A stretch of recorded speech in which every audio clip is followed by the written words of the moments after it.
studies for today. Genesis 1, the story of creation. Let us do a recap. The scripture says, in the beginning, the Elohim God, 3 in 1, created the heavens and the earth. It says the earth was without form.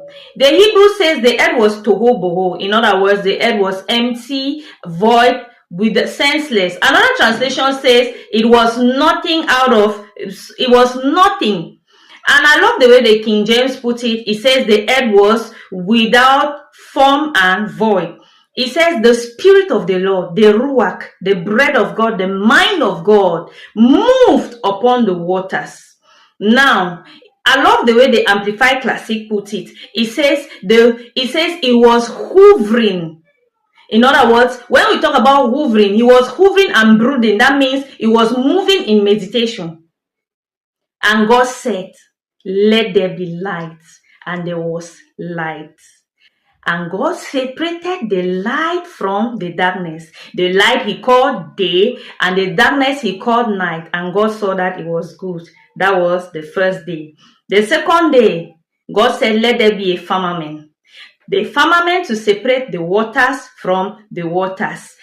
This firmament that we see today, it says, and God made a firmament to separate the waters. The waters above the firmament he called sky. It says, and God saw that it was good. That was the second day. On the third day, God said, it says, let the waters gather together. The waters below the firmament, it says, let them gather together and let dry land come forth. The dry land, he called it earth. And the waters that were gathered together, he called it sea. And he said, let the dry land bring forth grass, herbs with seed, and tree fruits with seed in their self, bringing forth its own kind, all kinds. And it was so. On the fourth day, it says, and God created the light. It says, let there be light in the firmament. And then he says, this light shall be for signs, for seasons, for days, and for years. And the scripture says, and God made the constellation. He made 2 great lights, one to shine during the day and one to shine during the night. And he also created the stars, who represents the life of man. In another teaching, we will see that.